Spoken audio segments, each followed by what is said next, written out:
with some basic definitions, and I am talking out of the U.S. context, and I will say right at the start that it makes me a little nervous to talk about this topic being here in Singapore, because I know I am at the crossroads of where there are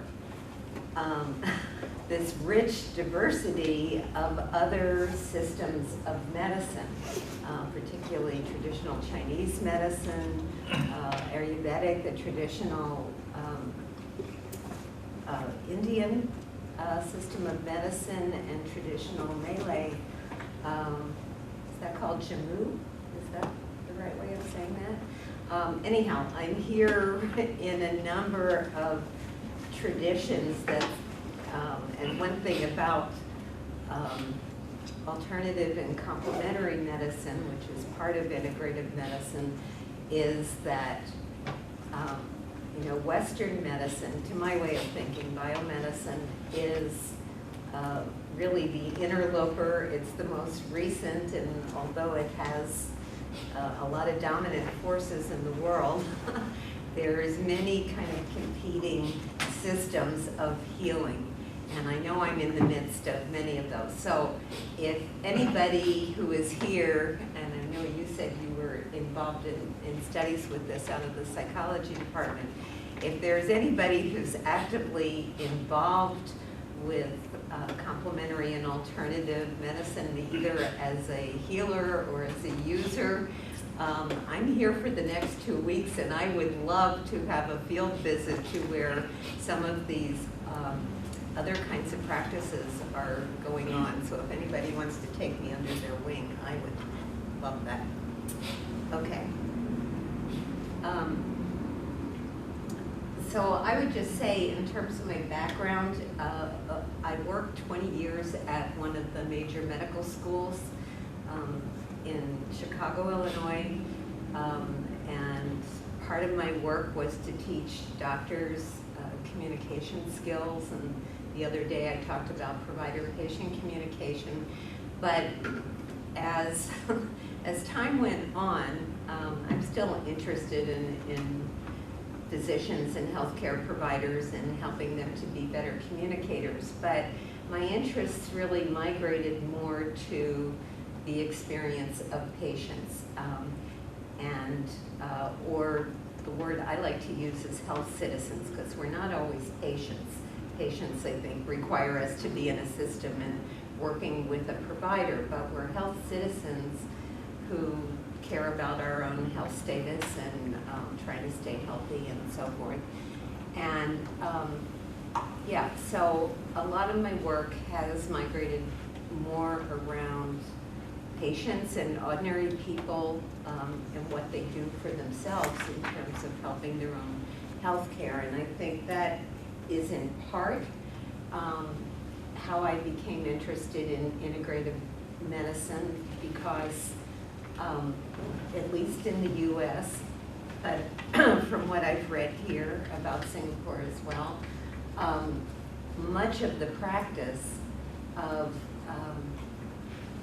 people either combining Western biomedicine with other practices or just going off and doing their own thing aside from Western medicine is really driven by people looking out after their own health care, not so much from a formal healthcare system.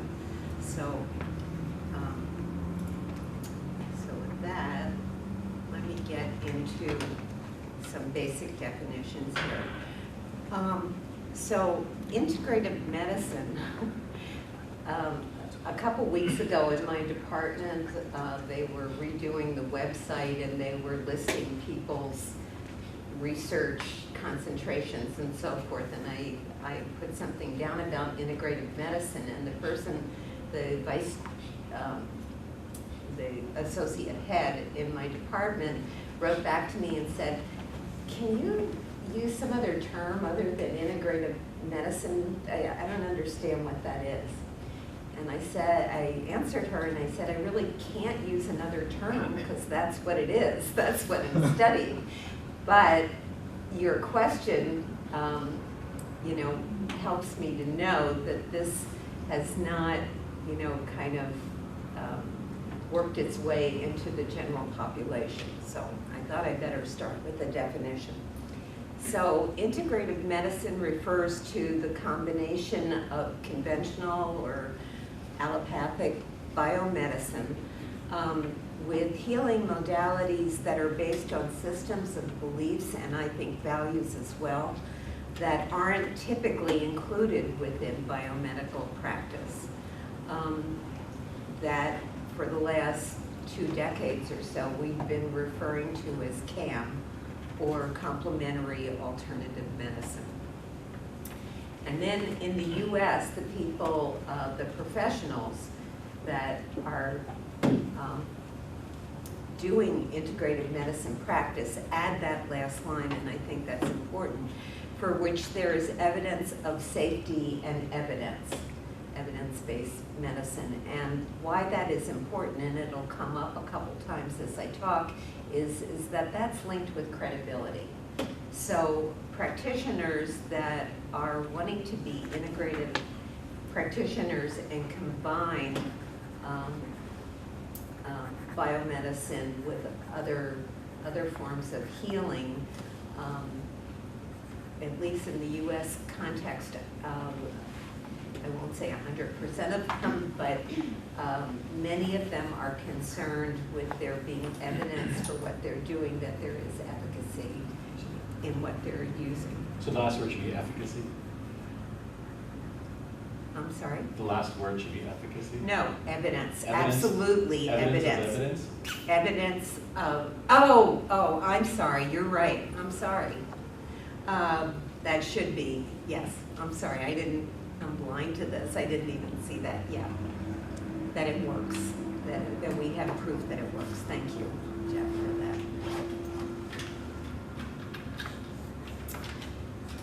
So in the early 1990s, the National Institutes of Health in the United States started a small office to look into complementary alternative forms of practice, and it's developed into one of the official centers within the National Institutes of Health.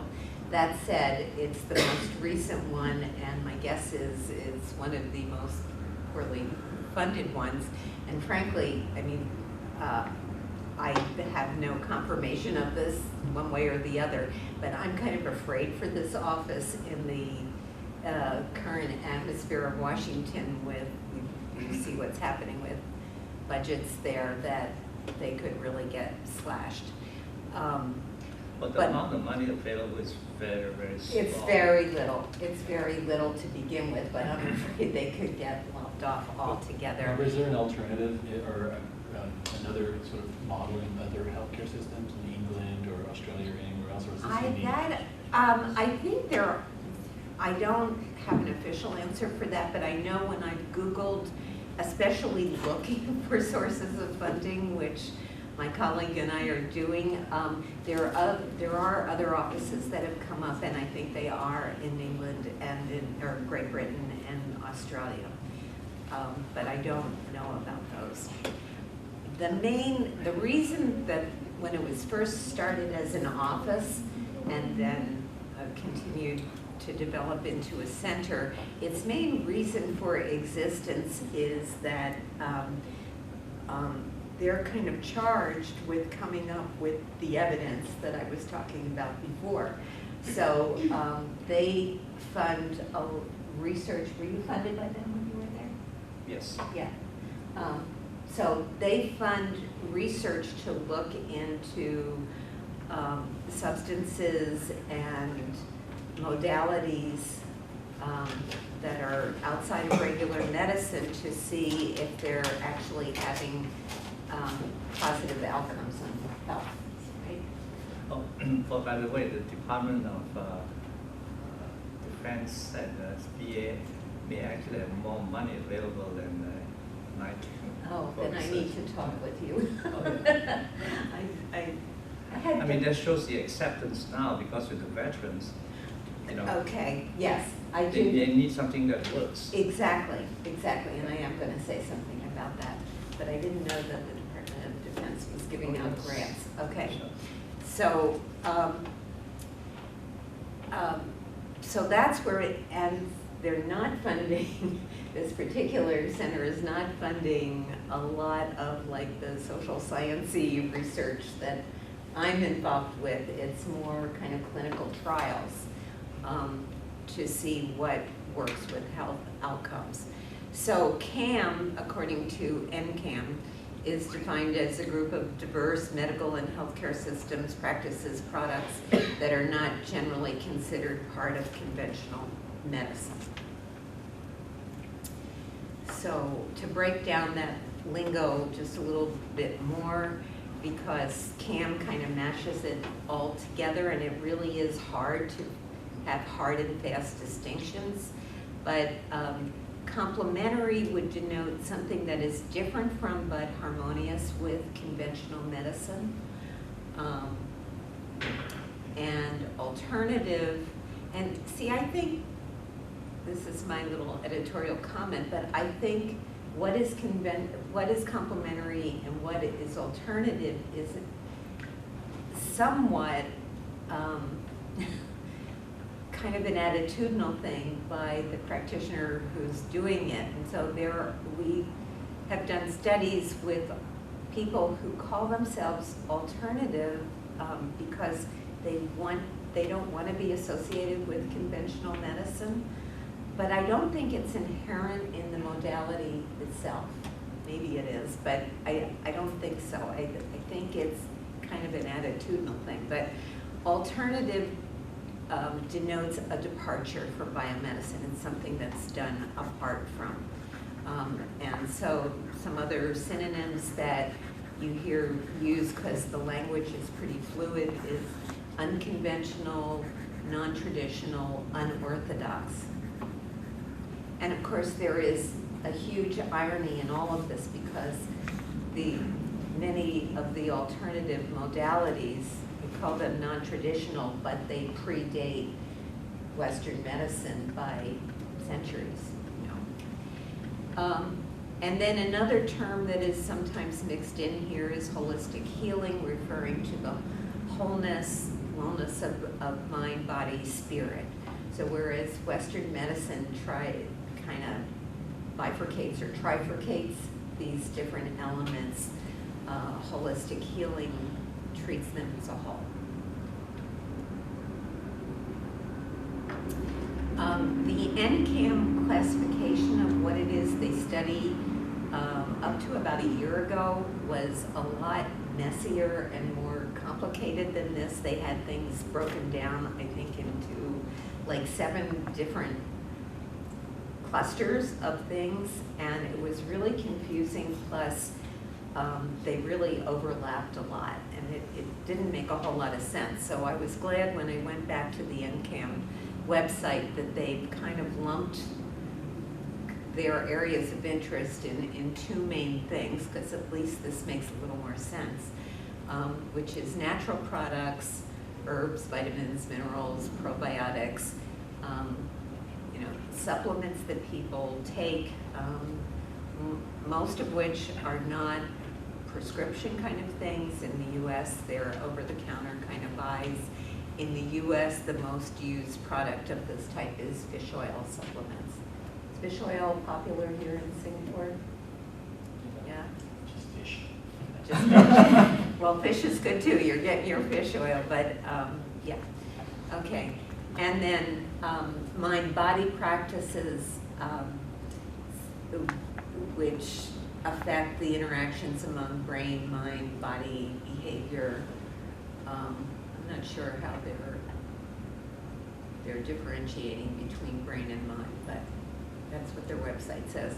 Okay, to affect physical functioning and promote health. And then this is a whole clump of different kinds of things, from massage to yoga to mindfulness, meditation,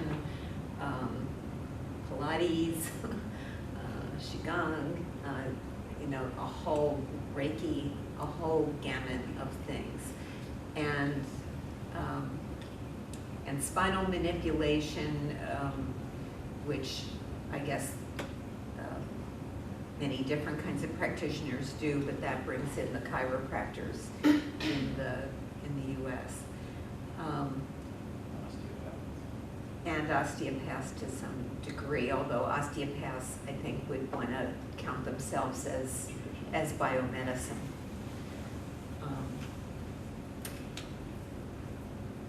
And many of these, I don't know that you could say all of these, but what unites many of these for me is that it has to do with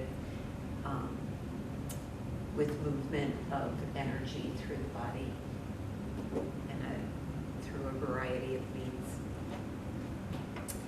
Okay, so prevalence here in the United States, and this is from, I think, a 2009 survey that was funded by NCAM, and I haven't seen an update of it since this one. This one's still on their website.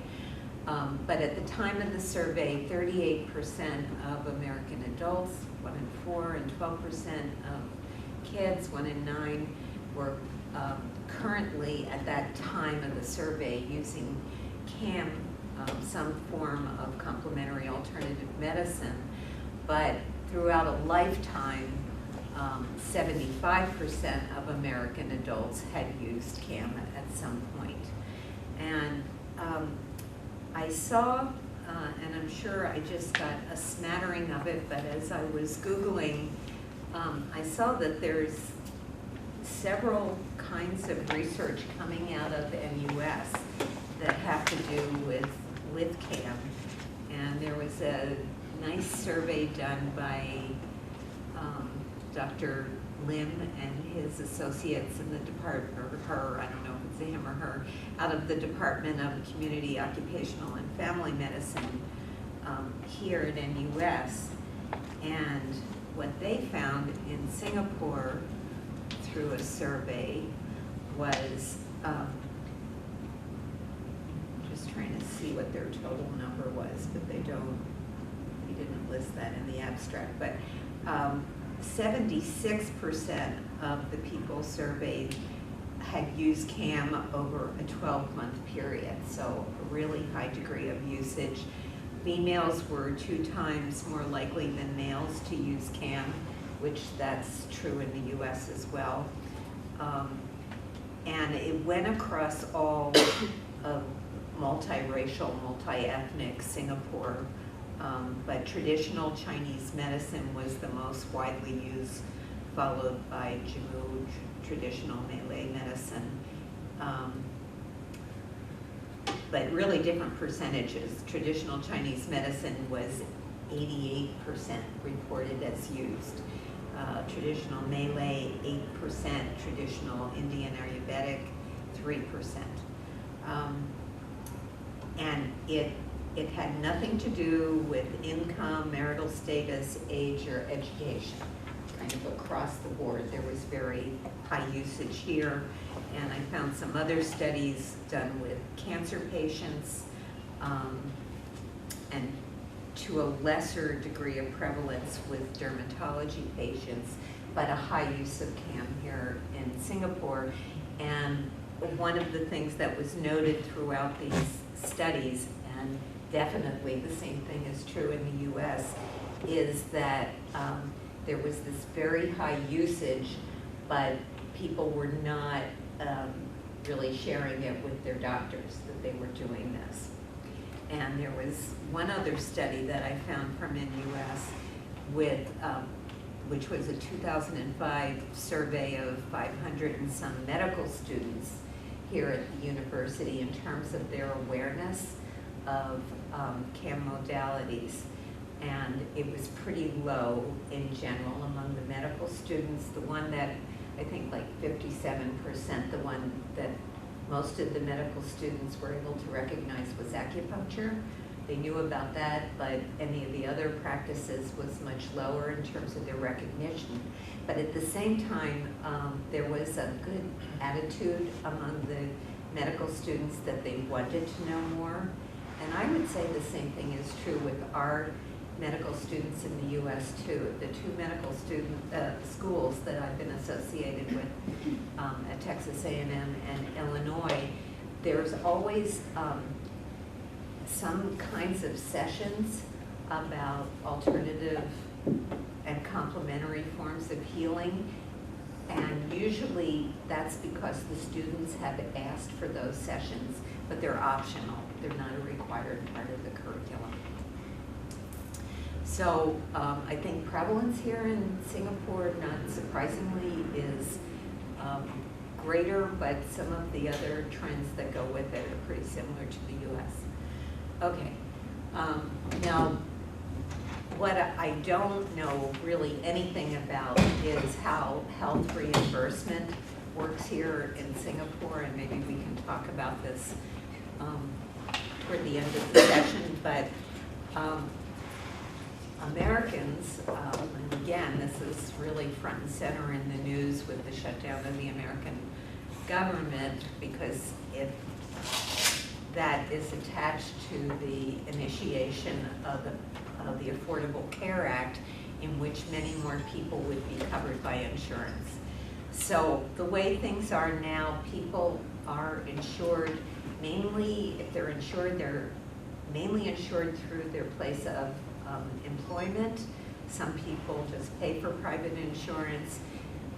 People at the really lower rungs of the economic ladder get state aid, and then there's a great kind of lapse of people in between who are uninsured because their employment isn't covering them and their income isn't low enough to get state aid, and they're just kind of hanging out there uninsured. But even for Americans who have insurance and good insurance, most of the CAM modalities are not being covered by their regular insurance. Occasionally that happens, but in general not.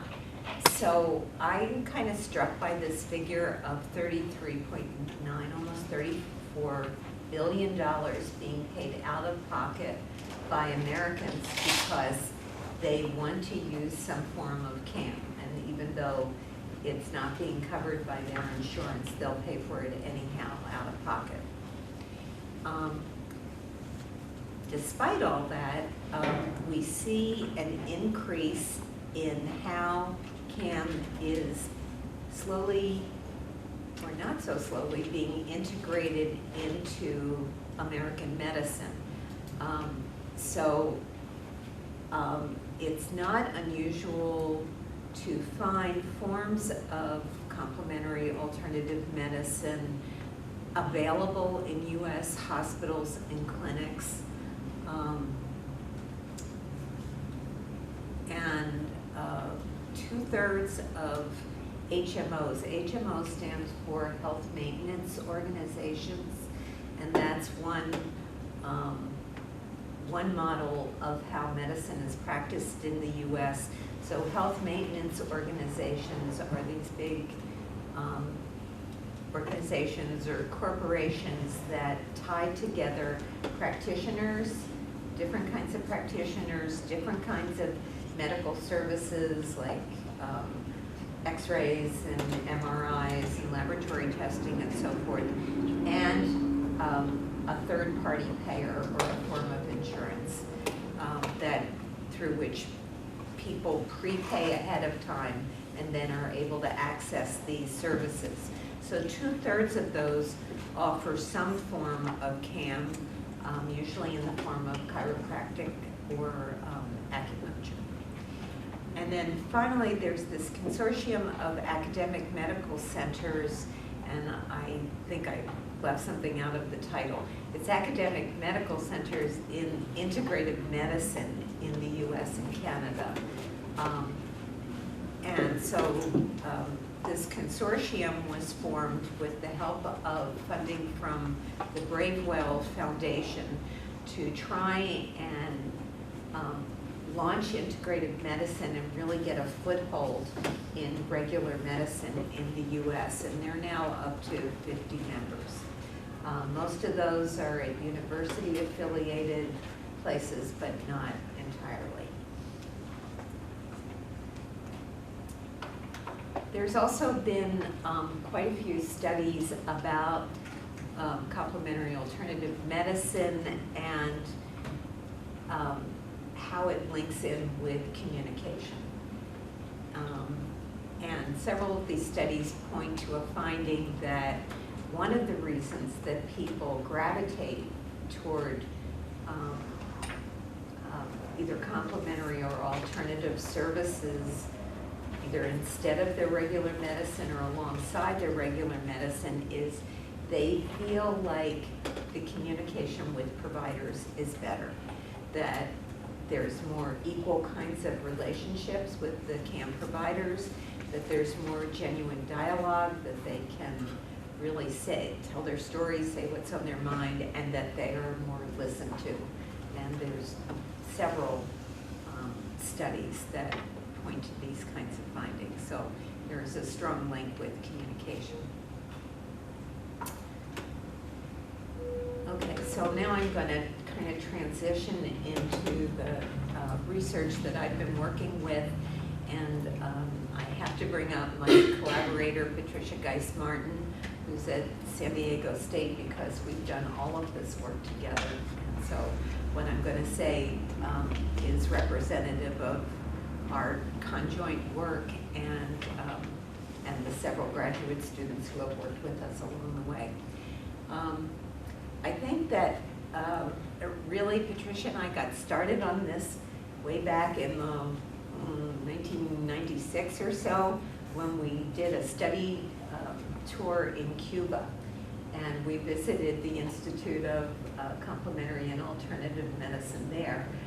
And in Cuba, they use all kinds of modalities a lot because of the U.S. embargo, and they don't have access to a lot of things that we take for granted in biomedicine. So they have to look for other ways of doing their health care. And their Institute on Complementary Alternative Medicine was just fascinating. We saw a lot of great stuff there, and I think it really piqued our interest, and that was probably the beginning. So some of the previous research that I've worked on with Patricia and that Patricia's done on her own really focused on CAM practitioners and what they were doing in terms of their communication to get those great outcomes with their patients. And we've worked in the U.S., and then Patricia in particular has done this work in Costa Rica and Hawaii. Okay, so for the particular project that we're involved with now, and we've been working on this probably the last, at least for 5 years or so, is that we're trying to do a series of case studies of different integrative centers of medicine and healing to see how they work and to answer the question at the bottom. How is complementary alternative medicine in the U.S. moving from what was kind of marginalized socially into more mainstream medical context? What's the interface between biomedicine and CAM? And that was our original question, and I think that is still undergirding what we're doing, and we're using case studies to do that. Pictured on this slide is Dr. Andrew Weil, and I don't know if he is known in this part of the world, but in the U.S. he is probably well, in one sense, he's a popularizer of CAM. He's got this big white beard. He's a Harvard-educated physician, and he's often called in as kind of the guru whenever there are questions like on talk shows and things like that. They'll bring in Andrew Weil because he has like an encyclopedic kind of knowledge of health effects of CAM practices and substances and so forth. He's got, what you see here is the cover of one of his cookbooks. So he's got, you know, regular kind of reference books, he's got cookbooks, he's got a very active website. He's got all kinds of enterprises going, so he's a popularizer. But in addition to that, I think he's done something that's not as widely known by the general public, but more important. He is, although he's out and about a lot, I doubt that he's doing a whole lot of regular professorial things, but he is a professor of medicine at the University of Arizona College of Medicine. And some years ago, so he, in conjunction with the Weil Foundation, which I mentioned before, he started training in integrative medicine. So for practitioners, a lot of whom were nurses and physicians who were already trained in biomedicine, he ran a course and continues to run a course where people, initially they came to Arizona, and they still come to Arizona. That's kind of the focal point, but I think they can do it online now too, to train them to be integrative practitioners, to put these two bodies of knowledge together. And so the first several generations of physicians and other healthcare providers who are spread out around the United States who practice integrative medicine, not all of them, but the majority of them were trained in Dr. Weil's program. So it's been a very influential educational program. Now he's also begun a residency program. So after medical students graduate, they can come do a residency. But the training first was for people who were already out there doing practice who came to study with him, and that continues. So in that sense, he's done a pretty important service. In terms of popularizing integrative medicine in the U.S., a couple other people that I would want to acknowledge. First of all, that first line, CAM going into Kim. That I got, I heard for the first time when I was a visitor at the Integrative Medicine program at MD Anderson Cancer Center, which is a world-renowned cancer center in Houston. And Dr. Lorenzo Cohen, who I will quote later on, said they're trying to use this nomenclature of Kim rather than CAM. And the importance of that is the alternative part. They're kind of, well, alternative practitioners are wanting to do their thing apart from Western medicine anyhow, but complementary goes along with Western medicine. So they'd rather use the label of complementary / integrative medicine, and let the alternatives kind of go off by themselves wherever they want to. And again, I think this has to do a lot with legitimizing integrative medicine, that this is something that works together with and can work within a biomedical system. Many of the integrative medical centers acknowledge the influence of Dean Ornish, and he might be known here because he's a cardiologist and a research scientist, and in the early 90s published from randomized clinical trials that he did with his heart patients, and he put them on very strict healthy diets that were plant-based diets, low fat, combined with exercise and also combined with meditation and mindfulness practices. And he published that there were preventive effects, that people weren't having repeat heart attacks, for example, that went on his program. But I think the studies that more astonished people was that he had studies showing that he could reverse some of the impact of already having had a heart attack by staying on the kind of lifestyle program that he had set up. Now, it wasn't necessarily an easy program to stay on, but it had amazing effects. And so he's been an inspiration to a lot of people practicing integrative medicine now. And then this guy, Dr. Oz, he was introduced to the American public through Oprah Winfrey.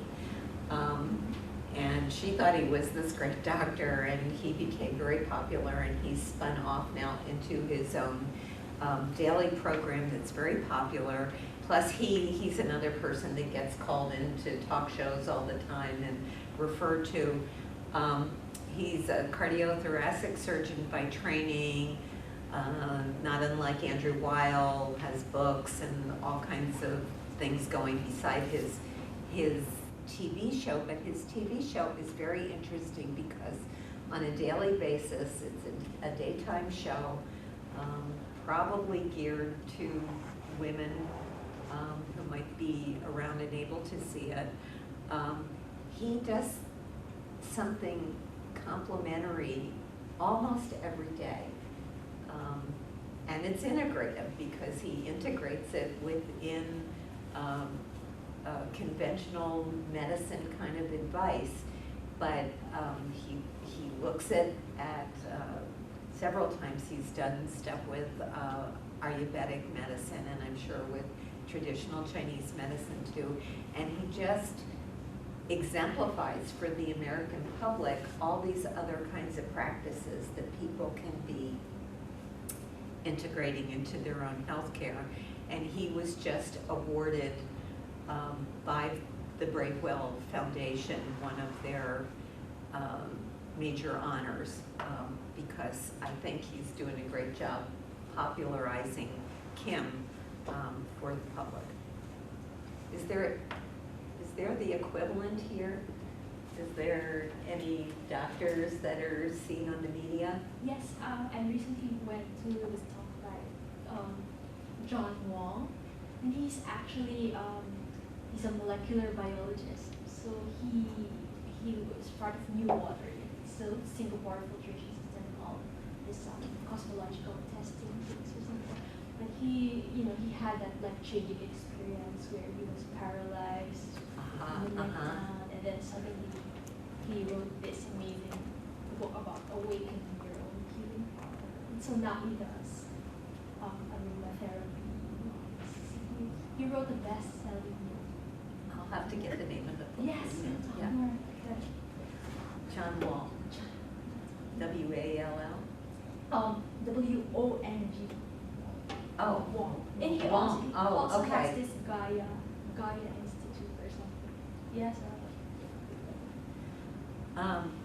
So yeah, when I was at MD Anderson and talking with Dr. Cohen and some of the other people that run their integrative medicine program, their greatest ambassadors to the other scientists and practitioners in this big tertiary care medical center are people that have either other doctors, conventional doctors who have gone ahead and referred their patients to integrative medicine, and their patients come back much improved, or where the doctors themselves, just like you just described with Dr. Wong, have had some serious illness and they have undergone one of the complementary treatments and have gotten better. And these then become the greatest ambassadors within the medical community. Okay, let me pick up some speed here. So these were the research questions that we started with. And this is mainly kind of an organizational study. I'm not an organizational communications scholar. Patricia is, but it's just the nature of what we were studying that we're really studying organizations. We picked centers. Somebody can be an integrative practitioner as a single person. My own doctor is an integrative practitioner. She was born in India, and she has fused integrative medicine and Chinese acupuncture and Western medicine, and she does that all within herself. And that's why I go to her. She's great. But we pick centers because they're more visible entities, and centers may have people like my doctor who within themselves are integrative, but also they employ teams of people with who have different specialties and work together. So we wanted to know how centers of integrative medicine function in terms of their development, their structure, and their practices. And then internally, how the integration of services and expertise occurs among the various people working at the center. And then externally, how each center has attempted to become institutionalized within whatever community they're in, which, like the one at MD Anderson, may be a community of conventional medical practitioners. So the first study that we did was kind of a comparative study, and the focus of it was to really unpack what the meaning of integration is. What does it really mean? I mean, we had the definition from NCAM, but on a functional, everyday basis, what does it mean to be integrated? And so we picked 2 community-based integrative centers, one where I live in College Station, Texas, which is a very conservative kind of community. So when this new center opened and I began studying it about 6 months into its existence, called the Brazos Healing Center, that was kind of a big deal in my community because it was, there are a lot of alternative practitioners where I live, but to have a center for doing that was new. And then in San Diego, where Patricia lives, that's in California, there's more of those kinds of things around. But we picked community-based centers because they were easier for us to access and to get into. And we investigated those with in-depth interviews with the directors of those centers and several of their staff members. Plus, we went to the center and participated in a lot of the activities and classes and so forth that were offered by each center, and treatments, if you will. And also, during this same time, we were accepted as official visitors for a week, every day for a week at the Integrative Medicine program at MD Anderson, which, as I said, is it's part of the University of Texas. It's research-oriented tertiary care and really has a worldwide reputation in cancer care. And I was really curious, and I remain curious about this center, because they seem to be thriving, but it's taken them a long time to do that, and how they have managed to exist in such a conventional medical environment. So there were a lot of differences among the sites. As I said, we're in 3 different cities, and we deliberately noted variations in how each of these places was organized, the cultural context in which, the communities in which they existed, the stage of development that they were at. I had a brand new center, but Patricia's center in San Diego had been around for about 15 years, MD Anderson for about 20 years. The degree of interface with conventional medicine, the number of staff, and the kinds of modalities offered. And we looked at how they describe themselves in the literature, and particularly on their websites. So you can see there how they describe themselves. The one I worked with emphasized that it was an atmosphere for change, an organic unfolding, and they have a slogan which I love, which is "Shift Happens," a t-shirt that says "Shift Happens." Patricia Center, the emphasis was on prevention, education, and lifestyle management. And MD Anderson, in this heavy research environment, they're really big on saying that they are evidence-based, using evidence-based information to help patients and healthcare professionals decide how to best integrate CAM into their care.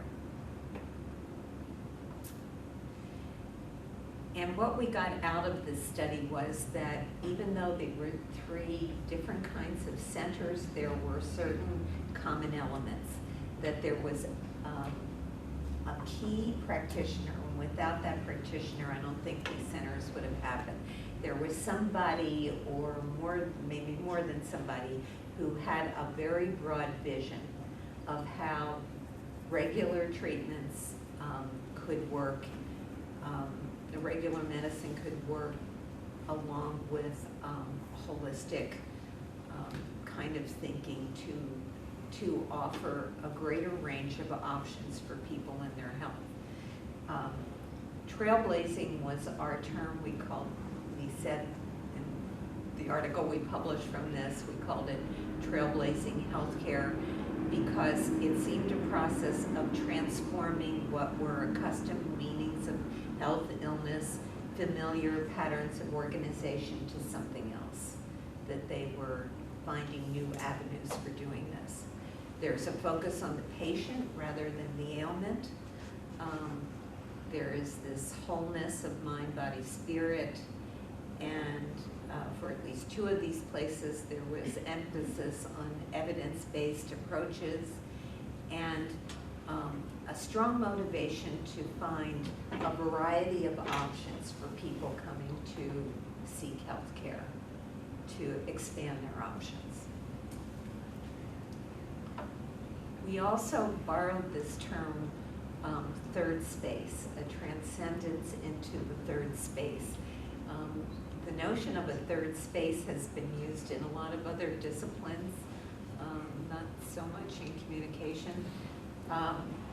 We found it in urban planning, geography, education, but the meaning is kind of similar, which is a first space is the privileged dominant space. And so in this context, that would be biomedicine. The second space is the more marginalized kind of force, which would be CAM. But the third space, and that's what the integrative practitioners are trying to do, is to bring creativity to bridge the first and second spaces, to bring disparate elements into conversation, to find ways to transcend differences and to integrate them. And we found that a useful kind of concept. Internally, the meanings of integration had to do with teamwork, and that was essential. Having a shared vision, a shared vocabulary, theory, and research among team members. That was particularly the case at MD Anderson, and combined patient charting. And really, I think what we observed at MD Anderson was wonderful, but it was kind of an ideal that I think a lot of other places would have trouble reproducing. Every Friday, they have a large staff, but we sat in on the staff meeting, and it wasn't every staff member that could make that, but there was probably at least 20 people sitting around a table like this. And they had selected a couple patients with their pictures and their medical history to discuss. And all the practitioners from whatever modality they were using that have worked with that patient reported on what their work was and what the problems seemed to remain for the patients. And then there was like a giant brainstorming where everybody kind of, from whatever modality or way of thinking they worked from, kind of brainstormed what else they could be doing to help this patient. And it was magnificent. But the problem is that it's not very transferable to other settings. The two other centers that we studied, trying to get staff together just for internal staff meetings, let alone to do patient care like what we saw in MD Anderson, was a lot of times impossible. People didn't necessarily work full-time at each of those centers, so they were part-time people. They had their own schedules with the clients or the patients they were working with, and there was just a lot of scheduling conflicts and incompatibility. And if they were part-time and they were making income at some other places, they weren't going to give that up to come to a staff meeting at this particular center. So trying to get that internal integration through teamwork is a challenge. Communicating integration externally with the centers in which each center is embedded, there were a variety of different ways in which they did that, and without going into the minute detail, we saw over and over again how they named themselves was important, because that's one of your big identifiers. Space is always an issue. In terms of where you're located within the community, if you're located in a space that enables the different staff members to interface and is open to the community. Having an online presence, of course, is becoming more and more popular because that's how people find you. Establishing what your mission is going to be and the meaning of that for people outside the center, and doing community outreach. So the center that I worked with, where in the town where I live, was, I thought, particularly adept at doing that. They were present at every health fair and kind of community outing where they could have a table and explain who they were. They came to the medical school to do some of those optional sessions with medical students, and it explained some of these complementary modalities with the medical students. They were on the radio explaining themselves, and they just found a variety of ways to get out there in the community to make their presence and their identity known. So the challenges that we learned from this trailblazing study is that it takes novel ways of thinking to do integrative medicine, that there needs to be an accumulation, a continuing accumulation of evidence. Yes, there's efficacy, that's what I meant in that first slide. Designing new practice models that encourage team collaboration, referrals. Okay, and this will continue. Referrals tend to be self-initiated by patients. It's people getting themselves to these centers, much less coming from the conventional practitioners. There are some conventional practitioners making referrals, but not usually. Issues of legitimacy, which we've already talked about within biomedicine, establishing themselves as an organization, and then I've starred in the American context, negotiating new reimbursement categories, because that's going to be key. If I think I need to have acupuncture, am I going to have to pay out of pocket for it every time? Because that may limit my ability to do that. So the one we're working on now is a different kind of thing where we're centered on one healthcare system, and I'm not allowed to use the real name of it. So this is a pseudonym, but it is a large very large healthcare center located in the west coast of the U.S., a for-profit organization. There is a Center for Integrative Medicine there, and one of the reasons we picked this place is it's one of the best known. It's been in operation for over 20 years. I think it's the second oldest integrative medicine center in the U.S. People come to visit it because it has a great reputation. It's a really good center, and yet you will see that it is not being very well appreciated within its own healthcare center. So again, we're using in-depth interviews, some participant observation, more emphasis on the interviews, and examination of archives, that is the written materials that the center puts out about itself. Our data gathering is still in process. We finished stage 1, which is interviews with a lot of the center staff, both the physicians, but other experts that work there, practitioners. And we've moved into stage 2, and I think this is going to be really interesting.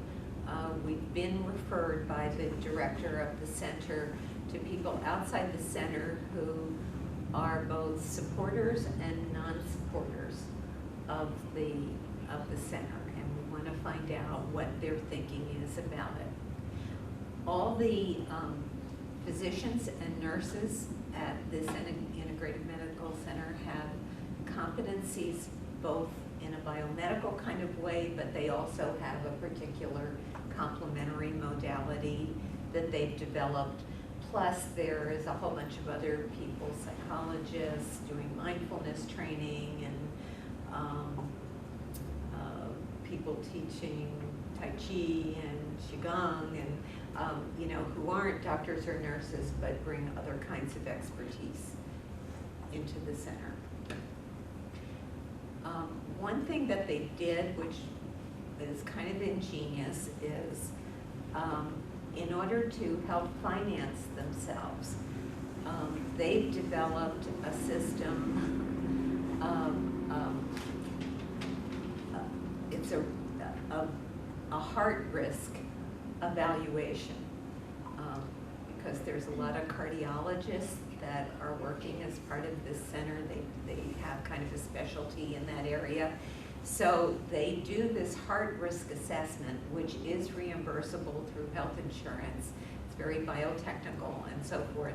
And the money they make from that goes to support some of the other things that aren't reimbursable through insurance. Not enough, but it's kept them going for a while. The biomedical assessments lead to referrals to other parts of the center for various complementary therapies, and they have a big fitness center, and they have all kinds of classes. You can, take cooking classes to learn how to cook healthy, heart healthy, and all kinds of things. Our preliminary findings, realizing we're still in the middle of this, is that 30% of the referrals to the center come from other physicians and clinics within the San Pedro system. So the rest of the patients that they see, the other 70%, are people that self-refer themselves, and they're either, the San Pedro system is an HMO system, so some of these patients have like membership in that HMO. Some of them are from outside San Pedro altogether, but it's a well-known center, so people find their way there. But what we're finding is it's not so easy to self-refer yourself. You have to go through an administrative, you have to go through a lot of red tape and administrative maze, and you have to be pretty assertive to get yourself in there. And we just had a kind of happenstantial example of that, where one of Patricia's colleagues was trying to get into this center because there had been cancer in the family, and they wanted the benefit of an integrative medical center, and so they were trying to self-refer themselves in. And they were members of this HMO, and they still had incredible problems getting in. And so we saw, you know, an up-close personal example of that. Okay. There's, throughout the whole San Pedro system, there is a standard patient evaluation form that everybody is mandatory to use. It's standard patient satisfaction. The results of this haven't been particularly helpful to this integrative medicine program. They tend to get inconsistent results, and the patient satisfaction form itself doesn't do anything to highlight the unique services that are offered through this center. So it's not a big surprise that they're not coming out particularly well on this. And one of the things that we're doing is kind of a side activity of this study is to try and help them develop their own patient satisfaction form that would be more appropriate to what they do.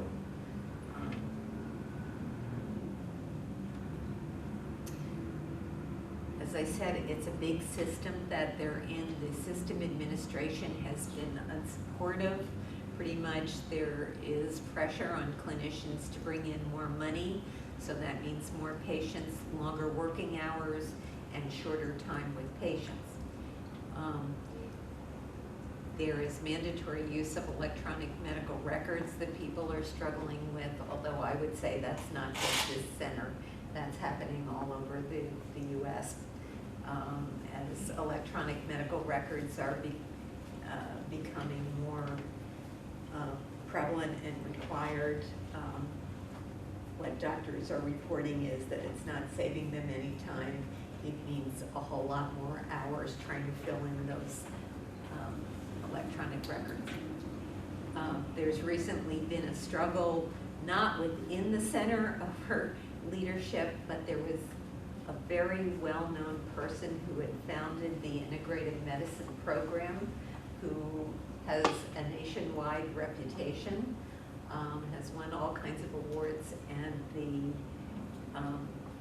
system recently kicked that person out. We were coming in to do our study right when this happened. And I know there must be a whole backstory behind that, and we're trying to find out what the backstory is. So they lost probably their most visible representative of that center.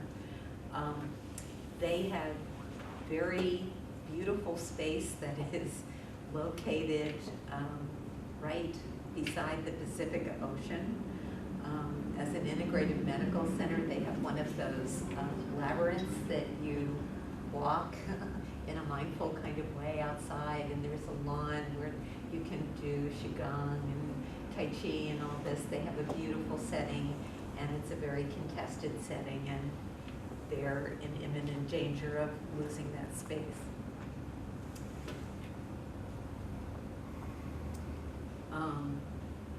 They have the desire to demonstrate the patient outcomes from their integrative treatments because they know that they're helping patients to get better.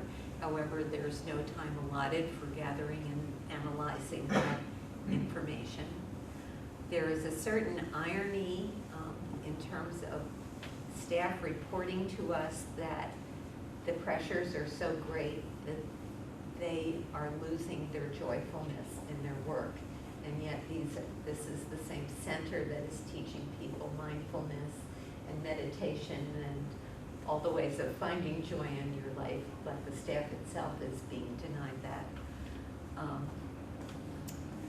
And possible issues with gender inequality. We're hearing from females within the center that things are not so great for them.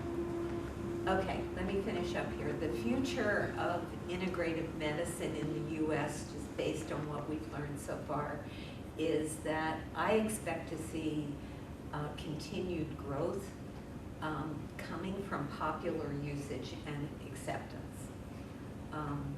There's increasing incorporation of, I'm going to use that term, KIM, curricula in health professions education. Medical schools are getting more with this. There are proliferation of KIM clinical centers where people can access integrative treatments. But at the same time, the U.S. healthcare system is at a point where it's extremely pressured and in flux.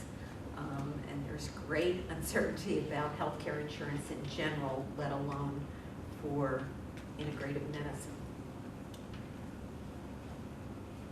I think the most important thing about what Patricia and I are doing and what I feel should be kind of our lead in, we've been trying to find funding for our research, and there's not a whole lot of funding available for funding integrative medicine in general, let alone what we're doing. But the notion of dealing with stigma from conventional medicine, to me, is one of the most important things we could shed light on, and how to cope with that stigma. Of course, there needs to be ongoing research onto treatment efficacies, and I think it's too early to tell, but I think these choices could be there in the future, which is, will conventional medicine co-opt complementary integrative medicine for its own purposes? In other words, conventional medicine catches on that the public likes this, so we can establish a KIM center in our healthcare system because it'll bring in patients. That is, if it gets to be reimbursed. I could see that happening. Or will KIM transform biomedicine? And Dr. Cohen at MD Anderson is optimistic and thinks that this will happen, that the impact of complementary integrated medicine is that it will teach medicine in general the importance, the value of expanding treatment options, of humanizing clinical interactions, and having a focus on wellness and prevention. Oops, and let me just, and we'll go back. Well, I've lost the last quote here. Let me see if I can find it really quickly.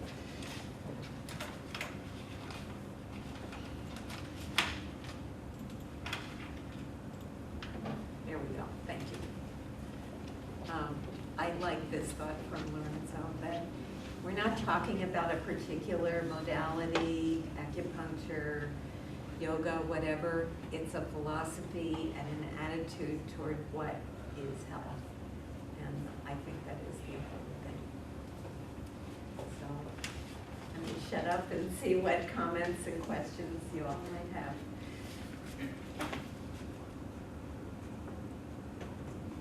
I just have a curiosity question. In your research on the background of alternative and complementary integrative medicine, is there anything that shows why people report, like why Americans report seeking out different types of medicine? Like, is it because, like... Yeah, there's a lot of research on that. There's dissatisfaction with conventional medicine, for one thing, and the feeling that conventional treatments, are oftentimes invasive, that they carry dangerous side effects, or just, and this is probably the biggest one, that people don't feel listened to, that they feel ignored. For some people, it's more like a general lifestyle kind of thing, like these integrative things fit more with the person I am. I like, natural organic things. I want to promote my health status, and that this is a philosophy that kind of fits more with who I think I am as a person.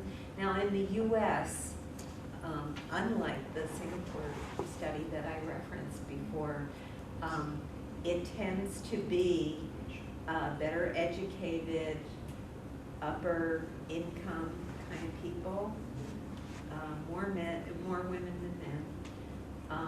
So there is a demographic that goes on with that. And that's a fear that I have for this, that it just becomes kind of an option for upper class people rather than being infiltrated throughout the healthcare system. I think that's a danger. I wonder, my guess is that alternative medicines is probably less of a class issue, and integrative medicine is probably more, it seems, because I was going to ask you that very question, in terms of ethnicity. I wonder if the growing diversity and ethnicity in the United States is pushing, the use of more, I would guess, alternative medicines, maybe not integrative medicines, but, I wonder if people coming from South America and Asia. That's always been there, and on these, I don't know about this CAM survey that NCAM put out, because there's always been people practicing with their own herbs and folk healers, and these are not necessarily upper class people, but they bring these traditions with them. I'm thinking the alternative, right? That alternative that doesn't integrate with biomedicine. But as I said, I think that's an attitudinal thing. So that it could, if people thought their doctors might be open to that and would work with that, but since they don't, I'll just do it over here and do it independently, because I don't think my doctor wants to hear about this, and a lot of times doctors don't want to hear about it.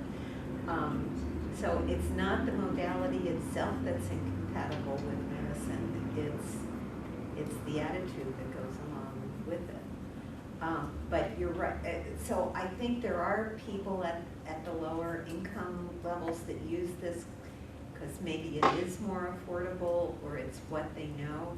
And I don't know how they accounted for that in the CAM survey. I don't know that they did. I was wondering, following that question, as you mentioned Singapore research, where even here, although people use it a lot more than US, but still they don't share that they've gone for this with the doctors.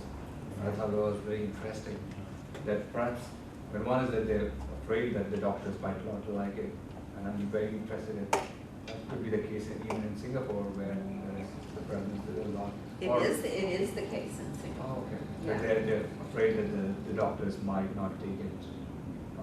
That's right, thinking that they are going for alternative medicine, whereas here the Yeah, I mean, when I was teaching in medical school and we were teaching interviewing skills, one of the, and particularly I worked for 10 years with the Department of Family Medicine, and one of the things that we tried to get the resident doctors to ask kind of in a standard way when they talked with patients is just to ask the question, what else are you doing for this problem? Just to kind of show an openness that I'm ready to hear. Whatever it is, whatever else you're doing, I would like to know about it. And that is not something that doctors ask.